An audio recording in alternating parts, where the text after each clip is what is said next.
긴급 점검. 기초연금 2026년부터 확 달라집니다. 이런 분들은 이제 한 푼도 못 받습니다.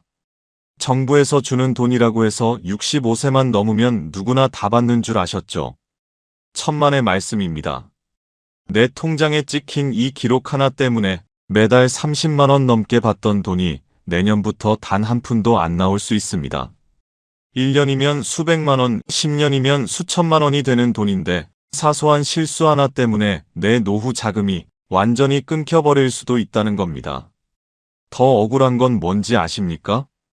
옆집 김 씨는 나보다 재산도 많은 것 같은데 기초연금을 받고 나는 집도 없고 가진 것도 없는데 탈락한다는 사실입니다.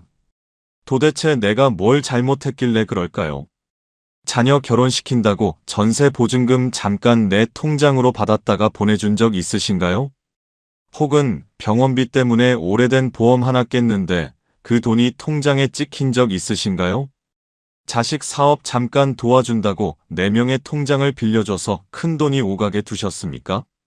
아니면 나는 운전도 안 하는데 마당에 세워둔 10년 된 차가 아직 내 명의로 되어 있지는 않습니까? 지금 이 중 하나라도 해당되는지 보세요. 이거 하나라도 걸리면 2026년 기초연금은 물 건너갑니다. 모르면 100% 손해지만 알면 피할 수 있습니다. 오늘 영상에서는 2026년 새해를 앞두고 정부 지침상 반드시 정리해야 할 재산 항목, 나도 모르게 연금을 갉아먹는 치명적인 실수, 그리고 죽은 연금도 다시 살려내는 방법까지 딱 정리해드립니다. 구독과 좋아요 누르시고 꼭 끝까지 함께 해주세요. 지금부터 투자하는 단 30분이 여러분의 10년 노후 자금을 지켜줄 수 있습니다. 절대 놓치지 마세요. 그래서 이건 끝까지 보셔야 합니다. 중간에 끊으시면 손해를 피할 수 없습니다. 자, 본격적으로 이야기를 시작해 보겠습니다. 많은 분들이 가장 답답해하는 부분이 바로 이겁니다. 아니, 내 친구 김 씨는 나보다 사는 형편이 좋은 것 같은데 기초연금을 30만 원씩 꼬박꼬박 받고 나는 월세 살면서 근근히 버티는데도 탈락이라니 이게 말이 됩니까? 이런 말씀 주민센터 복지 창구에 가면 하루에도 수십 번씩 들립니다. 담당 공무원이 미워서 안 주는 걸까요? 아닙니다. 이건 나라에서 정해놓은 계산법이 우리가 생각하는 상식과 완전히 다르기 때문입니다. 이 계산법의 비밀을 모르면 2026년이 아니라 2030년이 되어도 기초연금은 그림의 떡입니다. 가장 먼저 머릿속에 박아두셔야 할 숫자가 있습니다. 바로 선정 기준액입니다. 올해 기준으로 정부가 정한 커트라인을 딱 잘라 말씀드리겠습니다. 혼자 사시는 단독 가구라면 월 소득 인정액이 228만 원 이하여야 합니다. 만약 부부가 함께 사신다면 그 기준은 조금 더 올라가서 364만 8천 원 이하여야 받을 수 있습니다. 나는 한 달에 100만 원도 못 버는데? 그럼 당연히 합격이네. 지금 이렇게 생각하셨다면 바로 그 지점에서 오해가 시작됩니다. 정부가 말하는 월 소득 228만 원은 여러분이 실제로 버는 돈을 말하는 게 아닙니다. 이건 소득 인정액이라는 아주 독특한 가짜 숫자를 의미합니다. 여기서 첫 번째 반전이 일어납니다. 상황 A를 보시죠. 매달 경비 일을 하시면서 월급 300만 원을 받는 박태수 선생님이 계십니다. 아니, 기준이 228만 원이라면서? 300만 원 벌면 당연히 탈락 아니야? 싶으시겠지만 그렇지 않습니다. 이분은 합격입니다. 반대로 상황 B를 보시죠. 일은 전혀 안 해서 수입이 0원입니다. 그런데 평생 모은 예금이 통장에 2억 원 정도 있는 이순남 선생님이 계십니다. 돈 버는 게 없는데 당연히 줘야지라고 생각하시겠지만 아닙니다. 이분은 탈락할 확률이 매우 높습니다. 도대체 왜 이런 일이 벌어질까요? 정부의 계산기에는 근로소득 공제라는 아주 강력한 혜택이 숨어 있기 때문입니다. 올해 보건복지부 지침에 따르면 일에서 버는 근로소득은 기본적으로 112만 원을 무조건 빼줍니다. 여기서 끝이 아닙니다. 112만 원을 뺀 나머지 금액에서도 30%를 추가로 더 깎아줍니다. 계산해 볼까요? 월급 300만 원을 받아도 112만 원 빼고 나머지에서 30%를 또 빼면 정부 전산망에는 이분의 소득이 300만 원이 아니라 약 131만 6천 원으로 기록됩니다. 기준인 228만 원보다 한참 낮죠. 그래서 연금을 받는 겁니다. 그런데 예금이나 적금 같은 금융재산은 다릅니다. 여기는 가차 없습니다. 정부는 여러분이 가진 현금 자산에 대해 너는 이 돈으로 이자를 받지 않느냐라고 간주합니다. 실제로 이자가 얼마 나오든 상관없습니다. 그냥 연 4%의 이자가 생긴다고 강제로 계산해버립니다. 그래서 100만 원 버는 월급쟁이는 연금을 받는데 소득 한 푼 없는 예금 보유자는 탈락하는 기이한 현상이 벌어지는 겁니다. 그리고 여기서 우리가 꼭 짚고 넘어가야 할 2026년을 앞두고 가장 조심해야 할 부부 합산의 함정이 있습니다. 기초연금은 철저하게 가구 단위입니다.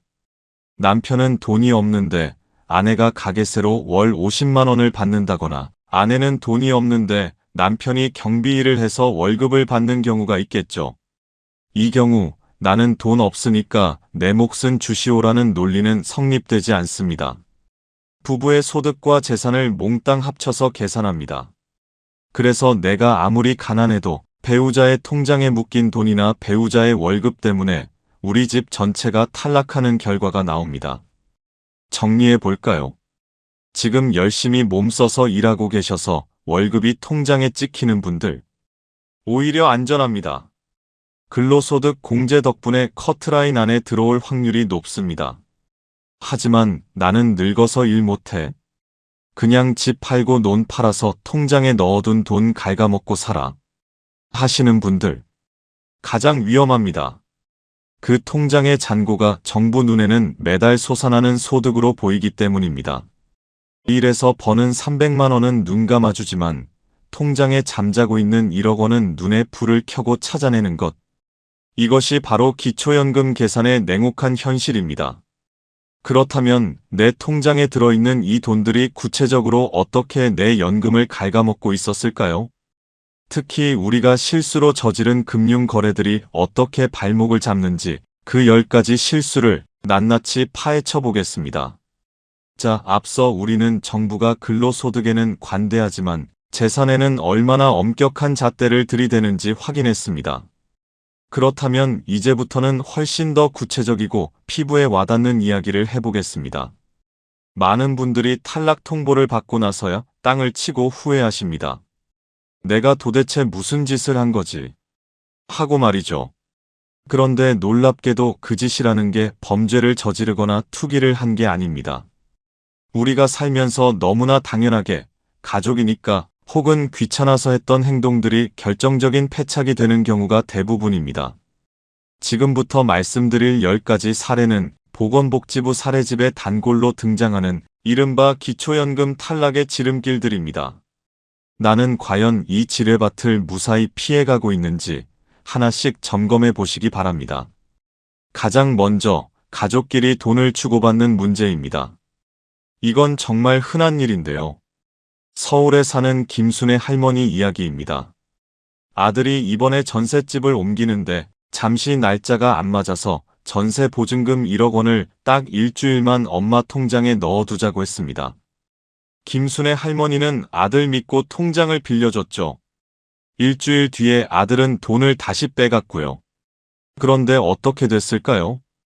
김순애 할머니는 기초연금 탈락 통보를 받았습니다. 정부 전산망은 그 사정을 모릅니다. 통장에 1억 원이 찍힌 순간 그 돈은 김순애 할머니 재산이 된 겁니다. 나중에 다시 돌려줬다고 해도 나라는 그걸 재산을 자녀에게 증여했다고 의심합니다. 고작 일주일 돈 보관해준 실수로 김순애 할머니는 1년 넘게 연금을 못 받는 억울한 상황이 벌어졌습니다. 두 번째는 차명계좌의 유혹입니다. 부산에 사시는 최승모 할아버지는 평생 모은 돈 5천만 원을 본인 명의로 두면 연금 못 받을까봐 딸 이름으로 된 통장에 넣어두셨습니다. 그리고 통장이랑 도장은 할아버지가 장롱 깊숙이 보관하고 계셨죠. 딸 이름이니까 모르겠지 하셨을 겁니다. 하지만 천만의 말씀입니다. 나라에서는 돈의 흐름을 다 봅니다. 딸명의 통장이지만 할아버지가 도장 찍고 돈 관리한 게 드러나는 순간 그 돈은 다시 할아버지 재산으로 잡힙니다. 결국 연금도 못 받고 금융실명제법 위반으로 과태료 폭탄까지 맞으셨습니다. 혹 때려다 혹 붙인 격이 된 거죠. 세 번째는 자녀에게 부동산을 싸게 넘기는 경우입니다. 대구에 사시는 이미자 여사님은 아들이 장가갈 때 집 장만하는 게 안쓰러워서 시세가 5억 원인 본인 아파트를 아들에게 3억 원에 파셨습니다. 싸게 팔았으니 내 재산이 줄어서 연금 받기 좋겠네라고 생각하셨죠. 결과는 정반대였습니다. 정부는 이미자 여사님 5억짜리를 3억에 파셨네요. 그럼 나머지 2억 원은 아들에게 공짜로 준 거나 마찬가지네요. 증여라고 판단합니다. 더 무서운 건 이미 팔아버린 그 2억 원어치의 집값이 전산상으로는 여전히 이미자 여사님 재산으로 남아있다는 겁니다. 집은 없는데 재산은 있는 귀신곡할 노릇이 벌어진 겁니다. 네 번째는 사업자 등록증 문제입니다. 대전에서 치킨집을 하시다 3년 전에 문을 닫은 박성준 사장님 이야기입니다. 장사가 안 돼서 가게는 접었는데 폐업 신고하는 게 귀찮아서 사업자 등록증을 그냥 두셨습니다. 돈도 못 버는데 종이 한 장이 무슨 상관이야 하셨겠죠. 그런데 이 종이 한 장 때문에 연금이 끊겼습니다. 국민연금공단은 박성준 사장님 사업자 등록이 살아있네요. 그럼 사장님이시니까 추정소득 월 20만 원에서 40만 원대 적용될 수 있습니다 하고 제멋대로 가짜 월급, 즉 추정소득을 매겨버린 겁니다.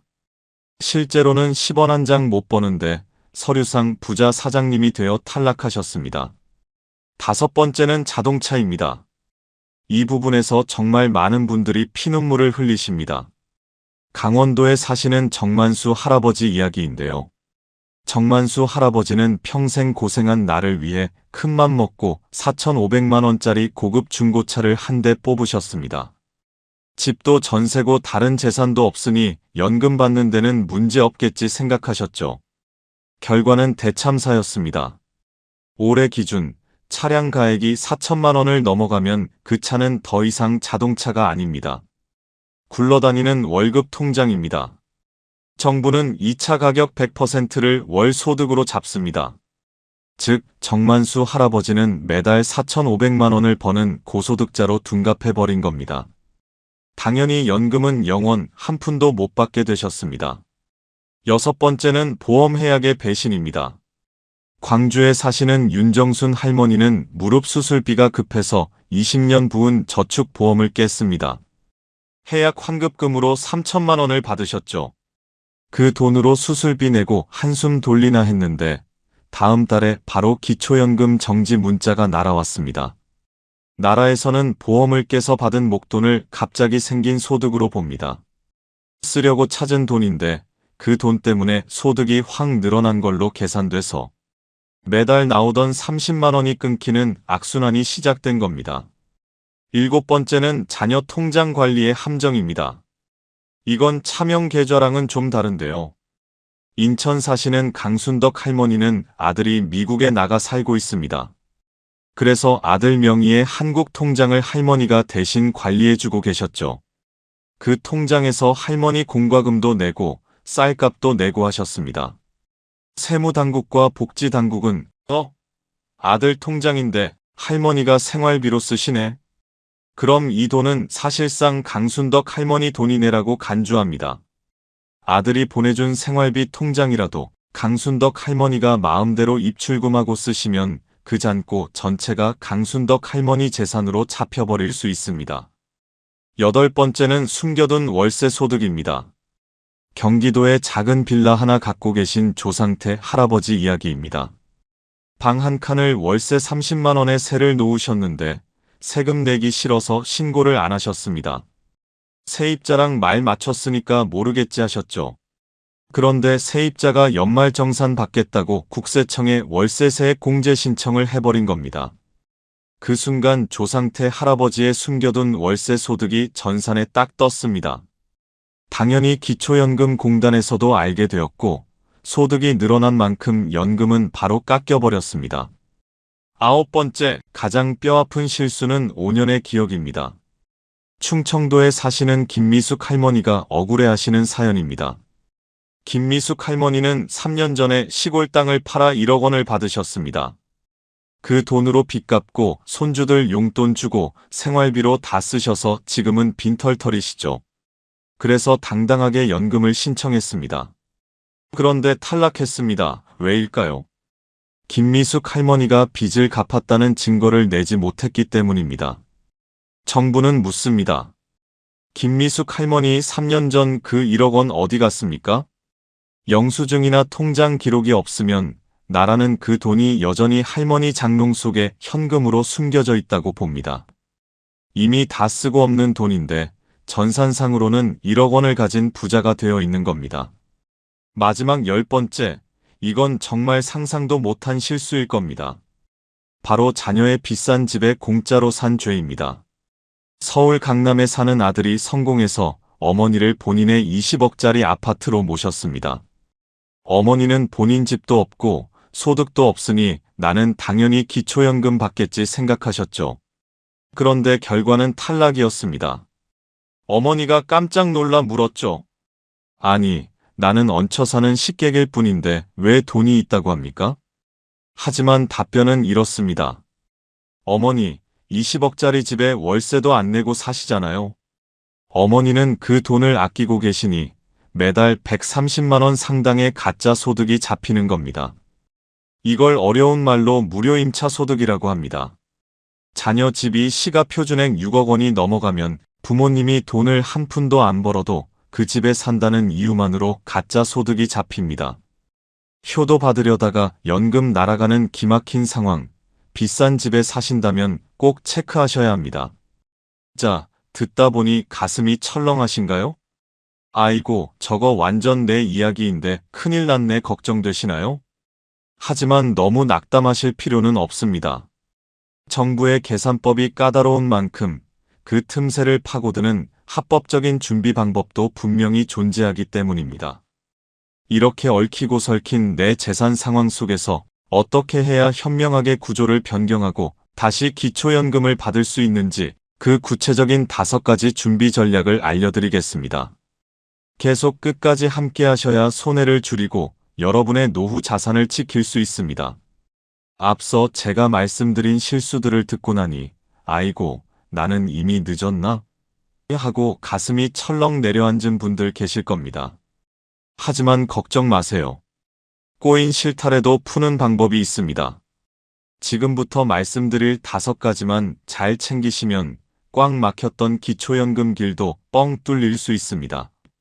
첫 번째, 나 혼자 가난해봤자 소용없다는 걸 꼭 기억하세요. 상담을 하다 보면 참 안타까운 경우가 있어요. 김복순 할머니는 평생 집안일만 하셔서 본인 명의로 된 재산이 하나도 없으세요. 그래서 나는 당연히 받겠지 하고 주민센터에 가십니다. 그런데 결과는 탈락이에요. 왜 그럴까요? 바로 남편분 주머니 때문입니다. 기초연금은 부부를 한 몸으로 봅니다. 내 주머니가 비어 있어도 남편 주머니나 아내 주머니가 두둑하면 나라에서는 두 분 다 넉넉하시네요 하고 퉁쳐버립니다. 그러니 신청하러 가시기 전에 내 통장만 보지 마시고 배우자의 숨겨둔 비상금 통장, 시골에 있는 배우자 명의의 작은 땅까지 전부 꺼내놓고 합쳐보셔야 합니다. 우리 집 전체가 가난해야 나도 받을 수 있다는 사실 잊지 마세요. 두 번째, 나라님은 5년 전 내 과거를 다 알고 있다고 생각하고 준비하세요. 이게 무슨 말이냐 하면요. 연금 신청서를 내면 공무원들이 지금 통장만 보는 게 아닙니다. 타임머신을 타고 5년 전까지 거슬러 올라가서 통장을 다 뒤져봅니다. 만약 3년 전에 집을 팔아서 3억 원을 받으셨다면 지금 그 돈을 다 쓰고 없어도 나라에서는 묻습니다. 그 3억 원 어디 갔습니까? 이때 생활비로 썼지 뭐. 하고 말로만 하면 절대 안 믿어줍니다. 병원비 영수증이든 빚 갚은 확인증이든 증거 종이를 들이밀지 못하면 그 돈은 여전히 여러분 장롱 속에 숨겨져 있는 걸로 칩니다. 그러니 큰돈 쓰실 때는 무조건 영수증 챙기는 습관, 그게 내 연금을 지키는 지름길입니다. 세 번째, 비싼 차는 내다 파세요. 이건 아주 간단합니다. 내 명의로 된 차가 중고차 시장에서 4천만 원이 넘는다? 그러면 연금은 포기하셔야 합니다. 올해부터는 배기량이 3000cc니 뭐니 따지지 않습니다. 오직 가격만 봅니다. 4천만 원 넘는 차를 타고 다니시면 나라에서는 아이고 사장님 오셨습니까? 하고 차량가액 전액이 재산으로 반영되어 매우 불리해집니다. 억울해도 어쩔 수 없습니다. 연금이 급하시다면 그 비싼 차는 자녀에게 넘기시거나 처분하시고 저렴한 차로 갈아타셔야 합니다. 네 번째, 장사 안 하시면 간판부터 내리세요. 예전에 장사하시다가 그만두신 분들, 귀찮아서 폐업 신고 안 하고 그냥 두신 분들 많으시죠? 돈도 못 버는데 종이 한 장이 무슨 상관이야 하실 텐데요. 그 종이 한 장이 발목을 잡습니다. 사업자 등록증이 살아있으면 실제로는 10원 한 장 못 벌어도 나라 전산망에는 사장님으로 잡힙니다. 그래서 추정소득 월 20만에서 40만 원대로 적용될 수 있습니다 하고 제멋대로 가짜 월급을 매겨버립니다. 그러니 지금 당장 세무서 가서 폐업 신고부터 하세요. 그 종이 한 장 없애는 순간 내 소득이 0원으로 바뀌면서 연금 받을 확률이 확 올라갑니다. 마지막 다섯 번째, 자식 통장 도장은 자식한테 돌려주세요. 이게 참 흔한 일인데요. 자식 이름으로 통장 만들어 놓고 도장은 부모님이 갖고 계신 경우 있죠. 그리고 그 통장에서 부모님 병원비도 내고 생활비도 뽑아 쓰시고요. 나라에서는요, 누가 도장을 찍고 돈을 뽑느냐를 봅니다. 통장 겉면에 자식 이름이 써 있어도 부모님이 마음대로 돈을 넣었다 뺐다 하면 그건 그냥 부모님 돈입니다. 나중에 이거 내 돈 아닌데요? 해봐야 소용없습니다. 자식 줄 돈이면 깔끔하게 주고 손을 떼시고 내 돈이면 정정당당하게 내 이름으로 관리하세요. 어설프게 숨기려다간 연금도 못 받고 과태료만 물게 됩니다. 자, 이렇게 5가지 듣고 보니 생각보다 어렵지 않으시죠? 복잡한 계산은 나중 문제고 일단 내 주변 정리부터 깔끔하게 하는 것. 그게 바로 기초연금 받는 첫걸음입니다. 이제 준비는 다 끝났습니다. 그렇다면 실제로 신청할 때 내 돈을 어떻게 관리해야 한 푼이라도 더 유리할까요? 지금부터는 똑같은 1억 원이 있어도 이렇게 하면 받고 저렇게 하면 못 받는 기막힌 실전 비법을 알려드리겠습니다. 꼭 끝까지 들어야 손해를 줄이고 내 돈으로 만들 수 있습니다. 이제 진짜 실전입니다. 내 재산은 이미 정해져 있는데 뭐 뾰족한 수가 있겠어? 하시는 분들 아닙니다. 똑같은 1억 원을 가지고 있어도 어느 주머니에 넣어두느냐에 따라 나라에서 보는 내 형편은 천지 차이로 달라집니다. 지금부터 알려드리는 3가지 요령만 잘 지키셔도 탈락 위기에서 벗어나 연금 통장을 손에 쥘 확률이 확 올라갑니다. 첫째, 목돈은 뭉쳐두지 말고 꼬리표를 달아서 쪼개세요. 혹시 1억 원, 5천만 원 같은 큰 돈을 통장 하나에 떡하니 넣어두고 계신가요? 이거 내 노후 자금이야. 아껴 써야지 하고 가만히 넣어두신 그 돈이 사실은 내 연금을 갉아먹는 주범입니다. 나라에서는 그 통장을 보고 이렇게 계산합니다. 현금이 1억이나 있으시네요? 그럼 이자도 받고 여유로우시겠네. 연금 안 드려도 되겠습니다. 억울하시죠? 나는 아까워서 쓰지도 못하는 돈인데 말이죠. 이럴 땐 통장을 나누는 게 유리합니다. 그냥 나누는 게 아닙니다. 돈에 이름표를 붙여주는 겁니다. 예를 들어 2천만 원은 생활비 통장, 1천만 원은 병원비 비상금 통장, 또 일부는 공과금 통장 이런 식으로요. 그리고 실제로 그 통장에서 생활비도 쓰고 병원비도 내세요. 이렇게 하면 나중에 혹시라도 조사가 나왔을 때 할 말이 생깁니다. 이 돈은 묵혀둔 재산이 아니라 당장 먹고 살려고 헐어쓰고 있는 생활비요. 라고 증명하기가 훨씬 수월해집니다.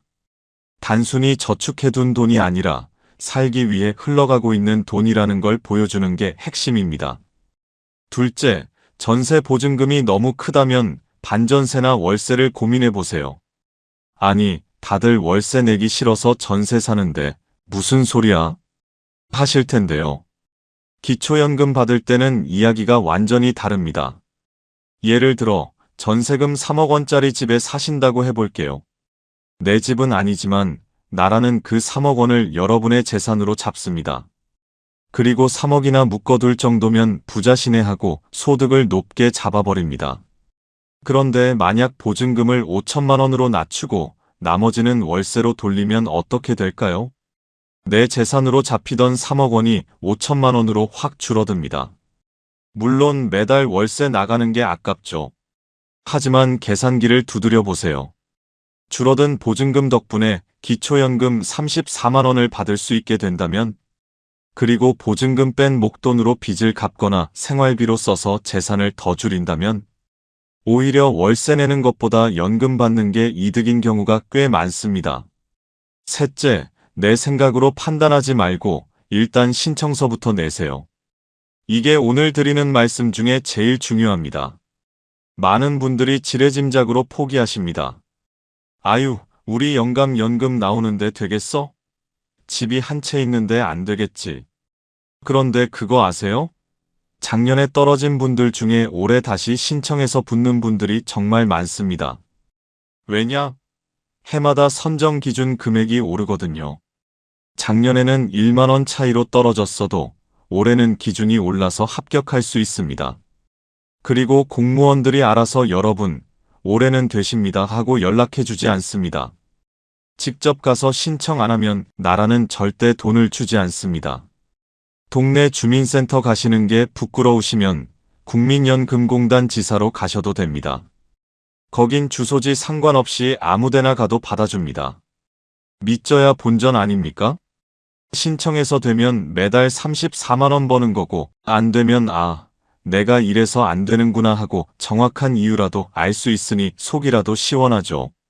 자, 여기까지 오시느라 고생 많으셨습니다. 그런데 말입니다. 나는 아무리 계산해봐도 재산이 좀 있어서 기초연금은 틀린 것 같아 하고 실망하신 분들 계신가요? 아직 영상 끄지 마세요. 기초연금 못 받는 분들을 위해 나라에서 숨겨둔 보너스 혜택이 따로 있습니다. 이거는 재산이 좀 있어도 집이 있어도 받을 수 있는 돈입니다. 지금부터는 기초연금 놓친 분들이 반드시 챙겨가야 할 히든카드 혜택들을 싹 정리해 드리겠습니다. 기초연금 탈락했다고 포기하지 마세요. 이건 재산이 좀 있어도 받을 수 있습니다. 첫 번째는 집은 있는데 당장 쓸 현금이 없는 분들을 위한 주택연금입니다. 요즘 이런 말씀하시는 어르신들 참 많습니다. 평생 벌어서 집 한 채 장만했는데 집값만 비싸지 당장 콩나물 살 돈도 빠듯해. 이럴 때 집을 팔고 이사를 가야 하나 고민되시죠? 그러지 마세요. 내 집에서 평생 마음 편하게 살면서 매달 나라에서 월급처럼 돈을 받는 제도가 바로 주택연금입니다. 그거 하면 나중에 자식한테 집 못 물려주는 거 아니냐? 걱정하시는데요. 절대 아닙니다. 부부가 돌아가실 때까지 연금으로 받아서 다 쓰시고 혹시라도 집값이 남으면 그 나머지는 자식들에게 상속됩니다. 반대로 내가 집값보다 더 많이 탔어도 자식들에게 빚을 청구하지 않습니다. 올해부터는 가입할 수 있는 집값 기준도 공시가 12억 원까지로 넉넉해졌습니다. 집 깔고 앉아서 고생하지 마시고 집을 든든한 효자 아들로 만드세요. 두 번째는 아직 몸 튼튼하고 심심한 건 질색이다 하시는 분들을 위한 노인 일자리입니다. 나이 70 먹고 어디서 나를 써주겠어? 하시겠지만 천만의 말씀입니다. 올해는 노인 일자리가 무려 109만 8천 개로 역대 가장 많이 늘어납니다. 힘든 막노동이 아닙니다. 초등학교 앞에서 아이들 등하교 지켜주는 일, 동네 공원 산책하며 쓰레기 줍는 일, 복지관에서 말동무해주는 일처럼 가볍고 보람찬 일들이 대부분입니다.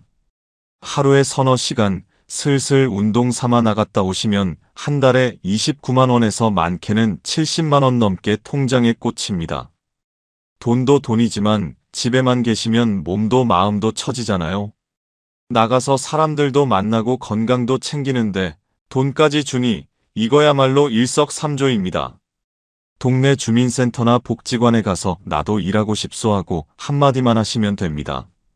자, 오늘 긴 시간 동안 기초연금 이야기부터 숨겨진 혜택까지 쭉 살펴봤습니다. 어떠셨나요? 복잡해 보였던 것들이 조금은 풀리셨나요? 제가 오늘 마지막으로 꼭 드리고 싶은 말씀은 이겁니다. 가만히 있으면 아무도 챙겨주지 않습니다.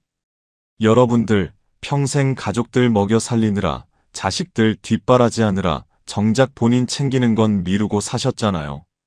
내가 무슨 욕심을 부려하고 양보만 하고 사셨잖아요. 하지만 이 기초연금은 욕심이 아닙니다. 대한민국을 이만큼 잘 살게 만들어주신 여러분의 피땀에 대한 정당한 보상이고 당연히 누려야 할 권리입니다. 신청했다가 떨어지면 창피해서 어쩌지? 그런 생각은 휴지통에 버리세요. 떨어지는 건 창피한 게 아닙니다. 진짜 안타까운 건 받을 수 있는데도 몰라서 귀찮아서 신청조차 안 하고 날려버리는 겁니다. 지금 당장 달력을 보세요. 그리고 동그라미를 치세요. 주민센터로 가시든 국민연금공단으로 가시든 일단 문을 두드리세요. 나도 받을 자격 있어. 하고 당당하게 물어보세요. 그 작은 발걸음 하나가 여러분의 남은 노후를 훨씬 더 따뜻하고 든든하게 만들어줄 겁니다. 이 영상이 도움이 되셨다면 주변에 몰라서 못 받고 계신 친구분들에게도 많이 알려주세요. 그리고 구독과 좋아요 눌러주시면 저는 더 돈이 되고 살이 되는 알짜 정보 들고 다시 찾아오겠습니다. 2026년에는 우리 여러분들 지갑도 마음도 두둑해지시길 진심으로 응원합니다. 오늘 하루도 여러분의 든든한 노후를 위한 소중한 시간이었길 바랍니다. 감사합니다.